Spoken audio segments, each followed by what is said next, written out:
Donald Trump's plan to permanently resettle Palestinians from Gaza and have the United States take control of and rebuild the area is drawing widespread international criticism as the administration tries to sell the controversial strategy. The U.S. will take over the Gaza Strip, and we will do a job with it, too. We'll own it.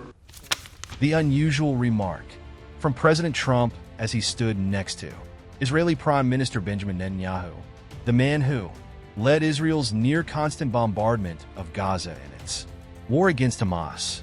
Arab states oppose the idea of taking in the displaced, a sentiment echoed by the head of the United Nations. In the search for solutions, we must not make the problem worse. It is vital to stay true to the bedrock of international law. It is essential to avoid any form of ethnic cleansing. State Marco Rubio insisted today, after a major political shift, that the president's vision is to bring progress toward. The region is real. It's a unique offer, one that no other country in the world has stepped up and made an offer. But I think it's one people need to think about. Seriously, it was not meant as a hostile move. It was meant as I think, a very generous move, the offer to rebuild and to be in charge of the rebuilding of a place, many parts of which right now, even if people move back, they would have nowhere to live safely because there are still unexploded munitions and debris and rubble.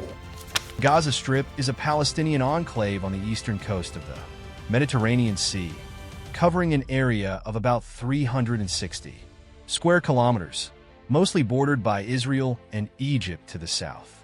Gaza's population is estimated at about 2.3 million people. The area is controlled by the Hamas militant group, which started the war when it launched a coordinated attack on southern Israel on October 7, 2023.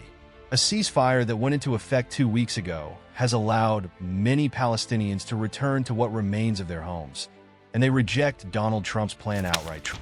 We are staying here. Where else should we go? We don't want to go to America or any other place. We want to stay in our land and our home country. We are staying here and dying here. This is our land, our country, and our life. Dying here is better. It's better than going anywhere else because you have nothing after losing your land, country, and home. Although it's demolished, our homes are worth the whole world for us. We've lived and seen a lot, but since we've seen our homes, all the sadness within us left. We felt safe. 2/3 of Gaza's pre-war structures, or about 170,000 buildings, were damaged or flattened in 16 months of conflict. A recent UN assessment estimated the cost of clearing more than 50 million tons of rubble at $1.9 billion and taking more than 20 years. Much of the rubble is laced with asbestos. Human remains are also found among the rubble. Palestinian authorities estimate that up to 10,000 bodies are missing. The UN says the war in Gaza has set back development in the Strip by at least 69 years. Of course, economically 334 development must happen. Of course, 336 cooperation is essential, but not at the expense of basic rights and 341 freedoms. And that's what's happening. 345 Israel and the US are more open than ever, and others seem to be moving to Palestine. Of course, economic development must happen. Of course, cooperation is necessary, but not at the expense of fundamental rights and freedoms, which is what Israel, the United States, more openly than ever, and others seems to expect that the Palestinians will accept. Like all indigenous people in the world, the Palestinian will never surrender. Before and after drone footage over Gaza shows the devastation caused by the conflict.